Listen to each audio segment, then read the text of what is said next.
तो कैसे हो आप सभी। उम्मीद करता हूँ सब बढ़िया होंगे, सबकी तैयारी बहुत बढ़िया चल रही होगी। और हिस्ट्री के वीडियो आप लोग देख रहे हैं, है ना, क्वेश्चन आंसर सॉल्व कर रहे हैं। तो उसका आप कमेंट में स्कोर भी बताइए कि आपका कितना स्कोर बन रहा है। तो आज का जो हमारा टॉपिक रहेगा महाजनपद काल रहेगा। इससे पहले हम वैदिक काल देख चुके हैं। 1500 से 600 ईसा पूर्व तक आपका क्या था, वैदिक काल था। और 600 ईसा पूर्व के बाद यानी कि अभी 600 ईसा पूर्व से 325 ईसा पूर्व क्या है हमारा, अब महाजनपद काल का टाइम पीरियड आएगा। तो वैदिक सभ्यता वाले वीडियो आप जाके ज़रूर चेक करिए। और ये आज हिस्ट्री का छठा वीडियो है। और तो चलो हम करते हैं स्टार्ट आज का पहला क्वेश्चन। हिंदी के जो वीडियो अपलोड हुए हैं 30 वीडियो अपलोड हो चुके हैं, आप जाके जरूर चेक करिए उनको। पूरी एमसीक्यू सीरीज़ चल रही है, आप ज़रूर उसका फ़ायदा उठाइए, अपनी जो रिवीजन है उसको अच्छा करिए। पहला क्वेश्चन की बात करते हैं। गांधार महाजनपद काल दिया है, यहाँ पर महाजनपद दिया हुआ है और राजधानी दिया हुआ है। तो जो गांधार था उसकी राजधानी क्या थी हमारी, तक्षशिला। ये आपको याद होना चाहिए। गांधार किसको कहते हैं वैसे, आपको सुना होगा गांधार नरेश, आपने अगर महाभारत देखा है तो। अफगानिस्तान वाला टाइम जो जगह थी उसको गांधार बोला जाता था। तो गांधार, ये गंधार है, गंधार, तक्षशिला, सूरसेन। तो सूरसेन की राजधानी क्या थी, मथुरा। वत्स, वत्स की राजधानी क्या थी हमारी, कौशाम्बी। और कौशल की राजधानी क्या है, श्रावस्ती। तो आप इसको कैसे याद रख सकते हैं, मैं एक थोड़ा सा हिंट जैसे बता देता हूँ, जैसे याद थोड़ा बहुत रह सकता है इससे। गांधार में आप धार लगाएंगे। धार हम किससे करते हैं, पत्थर में रखे हम अपने चाकू वगैरह की धार को तेज करते हैं। तो शिला है ना, धार, गंधार। और सूरसेन यानी कि सूरसेन, बहुत जो ऐसे लगा सकते हैं अपना आइडिया कि बहुत जो बहादुर हैं। कहाँ के बहादुर, मथुरा के बहादुर, है ना, क्योंकि मथुरा में कौन, कृष्ण भगवान। वत्स, वत्स को शाबाशी देनी है क्योंकि वत्स ने बहुत अच्छा काम किया है। तो कौशाम्बी। इस तरीके से आप इसको याद रख सकते हैं। और डी का क्या था हमारा, 3 था। अगला क्वेश्चन है हमारा, हर्यक वंश के किस शासक को कुणिक कहा जाता था। तो कुणिक अजात शत्रु को कहा जाता था। अजात शत्रु हमारा अनेक शब्दों के लिए एक शब्द आता है जिसका कोई शत्रु उत्पन्न ना हुआ हो। तो सबसे पहले जो हर्यक वंश आया था, उसके बाद कौन आया, शिशुनाग वंश आया। फिर कौन आया, नंद वंश आया। फिर मौर्य वंश आया। ये एग्जाम में पूछा जाता है, ठीक है ना। तो शिशुनाग वंश, हर्यक वंश के बाद शिशुनाग, फिर नंद वंश, मौर्य वंश, शुंग वंश, कण्व वंश और आंध्र सातवाहन वंश। तो ये आए थे। आगे बढ़ते हैं, हम अगला क्वेश्चन करते हैं। किस शासक ने गंगा एवं सोन नदियों के संगम पर पाटलिपुत्र नामक नगर की स्थापना करी। तो उदयन ने करी थी, ऑप्शन बी सही है। शिशुनाग वंश का वह कौन सा शासक था जिसके समय में वैशाली में द्वितीय बौद्ध संगीति का आयोजन किया गया, उसे काक वर्ण के नाम से भी जाना जाता है।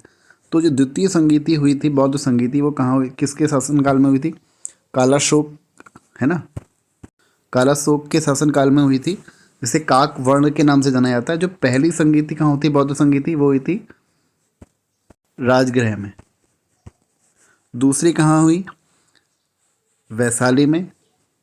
तीसरी कहाँ हुई, पाटलिपुत्र में। ये एग्जाम में बनता है क्वेश्चन। फोर्थ कहाँ हुई, कश्मीर में, कुंडलवन, है ना। आगे बढ़ते हैं, अगला क्वेश्चन। 323 ईसा पूर्व में सिकंदर महान की मृत्यु हुई थी। कहाँ हुई थी सिकंदर की मृत्यु, बेबीलोन में हुई थी। सिकंदर महान एवं पौरुष या पुरु की सेनाओं ने निम्नलिखित में से किस नदी के सामने आमने सामने वाले तटों पर पड़ाव डाला हुआ था, झेलम नदी। किस प्रकार का मृदभांड यानी कि पॉटरी भारत में द्वितीय नगरीकरण शहरीकरण के प्रारंभ का प्रतीक माना गया है। तो उत्तरी काले पॉलिश बर्तन। अगर हम बात करें वैदिक काल में, ऋग्वैदिक काल में कैसे बर्तन थे, ये हमने कल क्वेश्चन किया था। ऋग्वैदिक काल में कैसे बर्तन थे, गेरुवर्णी मृदभांड, इसको ओसीबी संस्कृति के तहत कहा जाता था। और अगर चित्रित आएगा तो चित्र कैसे थे, यानी कि बाद में चित्र बनाना भी लोग सीख गए थे, ऐसे याद रखना। चित्रित धूसर मृदभांड, ऋग्वैदिक में गेरुवर्णी और उत्तर वैदिक में चित्रित। और फिर जब हम महाजनपद काल में आए हैं तो उत्तरी काले पॉलिशकृत बर्तन। अगले क्वेश्चन की तरफ बढ़ते हैं। पाली ग्रंथ के मुखिया को क्या कहा जाता था, क्या कहा गया है, भोजक, ग्राम भोज, ऑप्शन बी। उज्जैन का प्राचीन नाम क्या है, अवंतिका। ये प्राचीन नाम वाले क्वेश्चन एग्जाम में बनते हैं। नंद वंश का संस्थापक कौन था, महापद्मानंद। अगला क्वेश्चन, ग्रीन यूनानी लेखकों द्वारा किसे अग्रमीज जैंडमीज कहा गया है? तो घनानंद को कहा गया है। कहीं घनानंद लिखा है कि घनानंद भी इसको बोला जाता है। प्राचीन काल में पहला विदेशी आक्रमण किनके द्वारा किया गया? ईरानियों द्वारा। प्राचीन भारत में पहला विदेशी आक्रमण जो हुआ था ईरानियों द्वारा किया गया था। प्राचीन भारत में दूसरा विदेशी आक्रमण एवं पहला यूरोपीय आक्रमण किनके द्वारा किया गया? तो उसके बाद यूनानियों का नंबर है। पहले ईरान फिर यू। पहले क्योंकि आप ABCD पढ़ोगे तो पहले क्या आता है? ई आता है, बाद में क्या आता है? यू आता है। अगला क्वेश्चन, ईरान के हखमनी वंश के किस शासक ने भारतीय भूभाग को जीतने के बाद उसे फारस साम्राज्य का 20वां प्रांत बनाया? तो वो था डेरियस या दारिया बाहू, फारसी से बोला जाता है।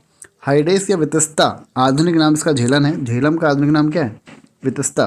का युद्ध किन किन शासकों के मध्य हुआ था? तो सिकंदर एवं पोरस के मध्य हुआ था। और इसकी आगे कहानी आपको पता ही है। सिकंदर ने भारत पर कब आक्रमण किया? तो 326 ईसा पूर्व।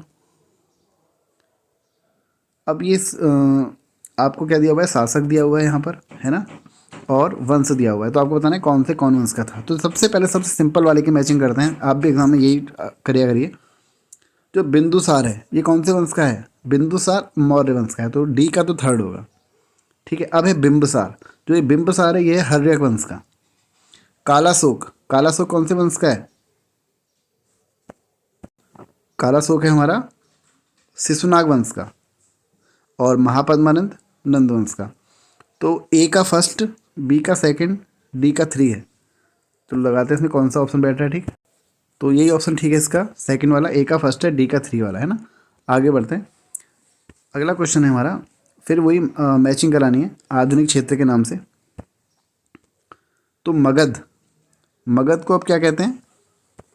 आपको बताइए, बिहार वाला क्षेत्र है, तो पटना का आसपास का क्षेत्र है ना, बिहार में। तो ये है हमारा मगध, पटना व गया के जिले। वत्स, अभी हमने पढ़ा है वत्स। तो वत्स की जो राजधानी थी वो कहाँ थी? वत्स को शाबाशी देनी है, तो कौशाम्बी इसकी राजधानी थी। वत्स कौन से एरिया को कहा जाता था? इलाहाबाद वाले एरिया को वत्स कहा जाता था। कौशल, तो कौशल आपको पता है श्रावस्ती आपने देखा था, राजधानी है। तो इसका आधुनिक क्षेत्र कौशल का क्या है? अवध, अवंती। और अवंती का क्या है हमारा? फोर्थ, मालवा। आगे बढ़ते हैं। ए ऑप्शन ठीक है। मगध की प्रथम राजधानी क्या थी? तो गिरिव्रज या राजगृह। और यहीं पर पहली बौद्ध संगीति हुई थी। दूसरी कहाँ हुई? वैशाली में हुई। तीसरी कहाँ हुई? पाटलिपुत्र में हुई। किन शासकों द्वारा सर्वप्रथम पाटलिपुत्र को राजधानी के रूप में चयन किया गया? तो हर्यक वंश का कौन? उदयन। उदयन कौन से वंश का था? हर्यक वंश का था। अजातशत्रु भी हर्यक वंश का था, ठीक है ना। आगे बढ़ते हैं। 16 जनपदों की सूची उपलब्ध है। ये बहुत बार रिपीट होता है क्वेश्चन। अंगुत्तर निकाय में, किसमें? अंगुत्तर निकाय में 16 जनपदों की सूची। अच्छा, ये कौन से धर्म का है? बौद्ध धर्म का है या जैन धर्म का है? ये भी एग्जाम में बना है क्वेश्चन। निम्नलिखित में से मगध का कौन सा राजा सिकंदर महान का समकालीन था? तो सिकंदर का जो समकालीन था वो था घनानंद, ऑप्शन बी। प्रथम मगध साम्राज्य का उत्कर्ष किस सदी में हुआ? तो 6ठी सदी में। सिकंदर की भारत में सफलता के निम्न में से क्या कारण थे? भारत में तब कोई केंद्रीय सत्ता नहीं थी, ये तो बिल्कुल सही है। उसका सेना श्रेष्ठ भी थी, ये भी ठीक है।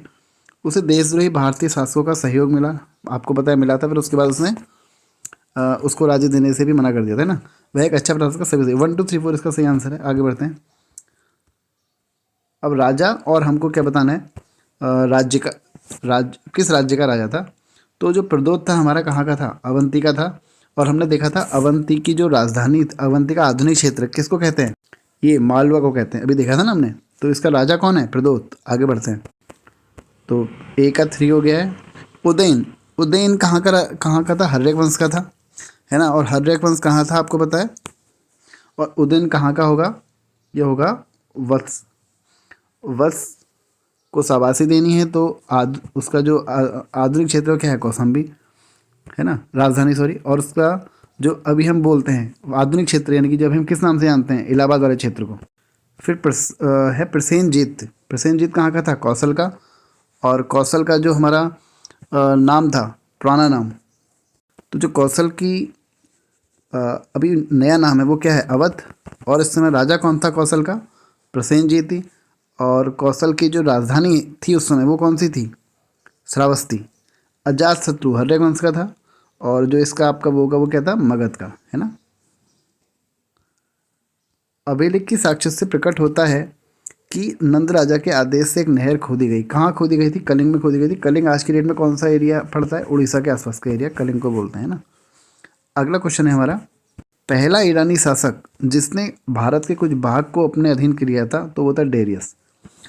मगध के राजा अजातशत्रु का सदैव किस गणराज्य के साथ युद्ध रहा? वज्जी संघ, वैशाली।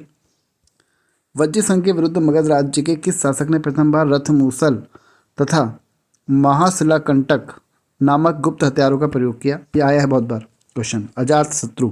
तो रथ मूसल किसको कहते थे? एक ऐसा रथ जिसे गदा जैसा हथियार जुड़ा था। और महाशिलाकंटक किसको कहते थे? पत्थर फेंकने वाला युद्ध यंत्र। अच्छा, आप लोगों के लिए क्वेश्चन मुझे बताइए, अस्त्र किसको कहते हैं और शस्त्र किसको कहते हैं? ठीक है, दोनों में अंतर होता है। चलो मैं बता देता हूँ। अस्त्र उसको कहते हैं जो हथियार को, जो जिस हथियार को फेंक कर चलाया जाता है, और शस्त्र जो हथियार को अपने पास रख के चलाया जाता है। अस्त्र में क्या आएगा? जैसे आपका आएगा बंदूक। बंदूक आपके पास रहती है लेकिन गोली वहाँ जाके निशाना मारती है। शस्त्र में आएगी तलवार, है ना। आगे बढ़ते हैं। चलो आज की वीडियो में इतना ही, मिलते हैं अगली वीडियो में। वीडियो को लाइक करके चैनल को सब्सक्राइब कर दीजिएगा। Thank you.